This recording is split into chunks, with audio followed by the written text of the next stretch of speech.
Hello friends, திலகா கிச்சனில் இருந்து திலகா பேசுகிறேன். விநாயகர் சதுர்த்தி வருது.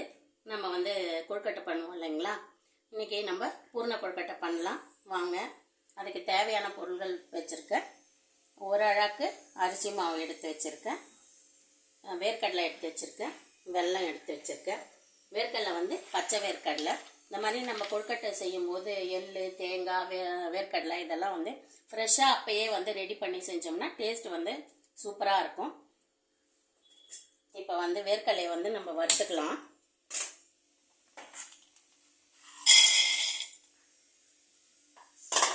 முதலே வறுத்த வேர்க்கடலையாக இருந்ததுன்னா சில டைம் நமுத்து போயிருக்கும், அந்த மாதிரி இருக்கும் இல்லைங்களா? டேஸ்ட்டு நல்லா இருக்காது. நீங்கள் செய்யணுன்னும் போது ஃப்ரெஷ்ஷாக வறுத்து இந்த மாதிரி செஞ்சு பாருங்கள். வேர்க்கடலை நல்லா வறுத்தாச்சு. இது நம்ம உடனே தோல் எடுக்க முடியாது. கொஞ்ச நேரம் சூடு ஆறட்டும். கொஞ்சம் வெதுப்பான சூடில் நம்ம இந்த தோலை எடுத்துடலாம்.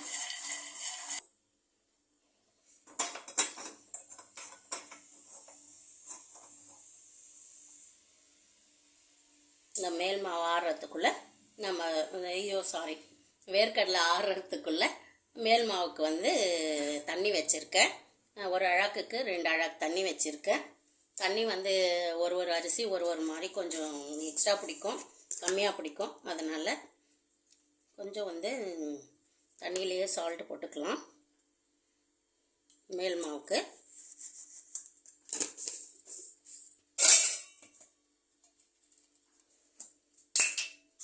ஒரு 2 டீஸ்பூன் எண்ணெய் விட்டுக்கலாம். எண்ணெய் விடும்போது ஒட்டாமல் கொஞ்சம் சாஃப்டாக வர்றதுக்காக நெய் வேணும்னா கூட விட்டுக்கலாம். தண்ணி நல்லா கொதிக்கட்டும்.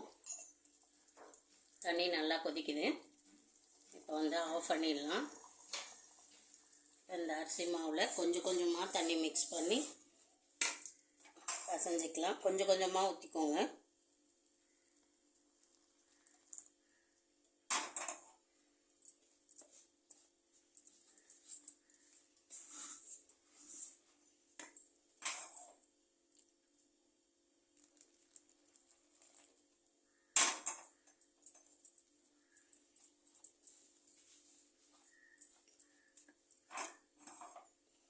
கொஞ்சம் கொஞ்சமாகவே ஊற்றுங்க.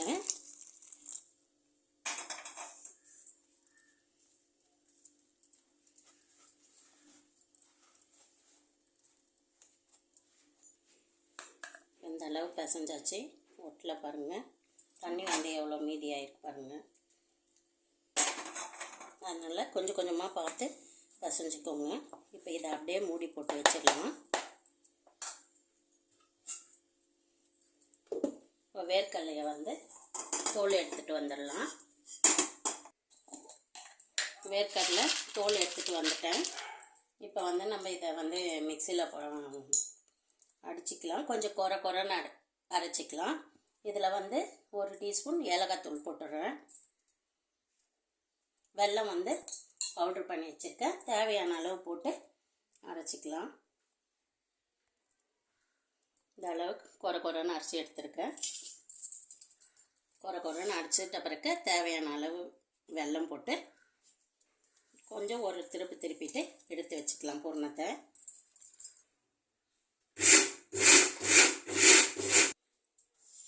வேர்க்கடலையும் வெல்லமும் மிக்ஸ் பண்ணிட்டோம். இப்போ பிடிச்ச இந்த மாதிரி பதம் உதிர்த்து விட்டால் இந்த அளவு இருந்தால் ஸ்வீட் கரெக்டாக இருக்கும். நிறைய ஸ்வீட் வேணுன்றவங்க இன்னும் கொஞ்சம் நீங்கள் சேர்த்துக்கலாம்.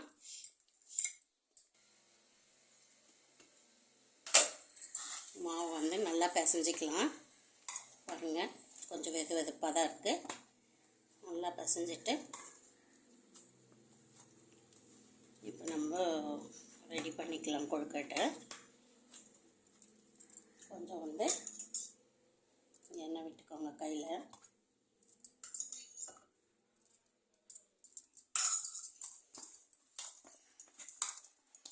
எப்படி ஒட்டாமல் வருது பாருங்கள்.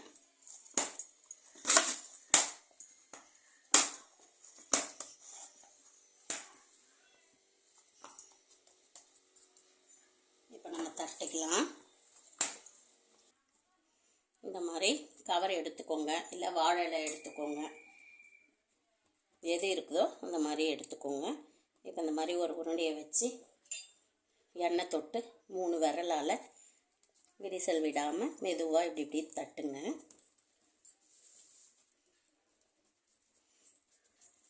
சில பேருக்கு தட்ட வரலன்னு வச்சுக்கோங்களேன், இதை அப்படியே இதில் காமிக்க முடியாது. இந்த மாதிரி கொஞ்சமாக அழுத்தி அழுத்தி ப்ரெஸ் பண்ணிக்கோங்க.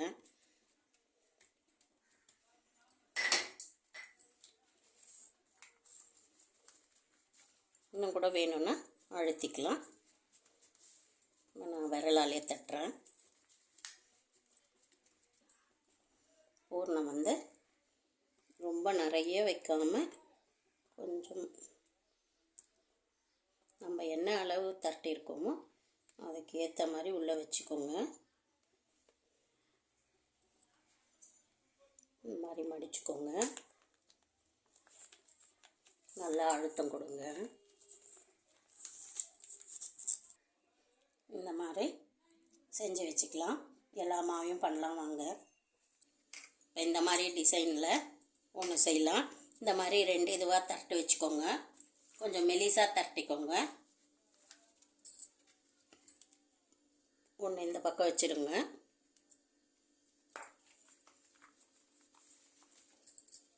நல்லா மெலிசாவே தட்டிக்கோங்க. இன்னொன்று வந்து இந்த பக்கம் போட்டுக்கோங்க.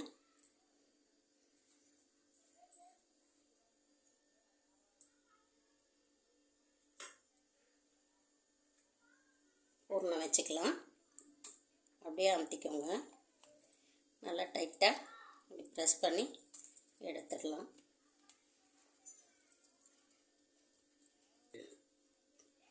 ஓப்பன் பண்ணிவிட்டு மெதுவாக ஓப்பன் பண்ணுங்க.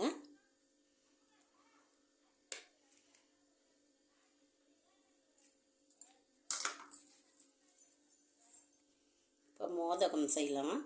அந்த டிசைனு இந்த மாதிரி குழியாக வச்சுக்கோங்க. கையாலேயே நம்ம இப்படி பண்ணிட்டு வந்துடுங்க. நல்லா ரவுண்டாகும். மெலிசாக பண்ணுங்க.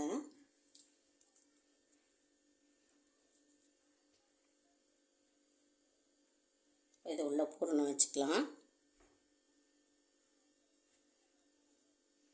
அப்படியே எல்லாத்தையும் மெதுவாக ஒன்று சேர்த்து பூண்டு எப்படி இருக்கும் அந்த மாதிரி இப்படி பண்ணிக்கின்னா மோதகம் ரெடி ஆகிடுச்சு. நம்மளுக்கு தேங்காய், எள், வேர்க்கடலை உங்களுக்கு என்ன இஷ்டமோ ஒரு இதை போட்டு இந்த மாதிரி பண்ணிக்கலாம். ஒரு டிசைனில் பண்ணோம்னா நம்மளுக்கு வேர்க்கடலை, எள், தேங்காய் அப்படின்னு தெரிஞ்சிடும். மோதகம் ரெடி ஆகிடுச்சு. இதே மாதிரி எல்லாத்தையும் செஞ்சுக்கலாம். இட்லி பாத்திரம் வச்சுருக்கோம். தண்ணி சூடாகிடுச்சு.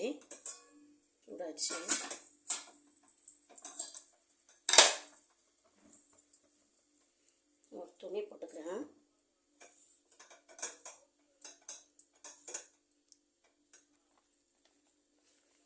இதெல்லாம் அதில் வச்சுக்கலாம்.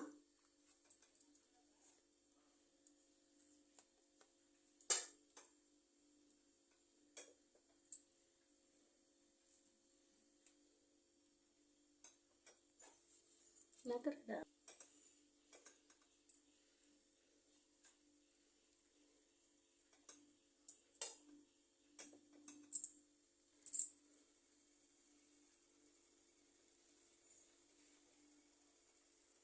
இதெல்லாம் இப்படி லைட்டாக மூடிட்டு ஒரு 10 நிமிஷம் போதும். அதுக்குள்ளே வெந்துடுதான்னு பார்க்கலாம். 10லேருந்து 15 நிமிஷம் வரைக்கும் தான் டைம் பார்த்துக்கலாம். வெயிட் பண்ணலாம். 10 நிமிஷம் நல்லா ஆயிடுச்சு. ஓப்பன் பண்ணி பார்க்கலாம்.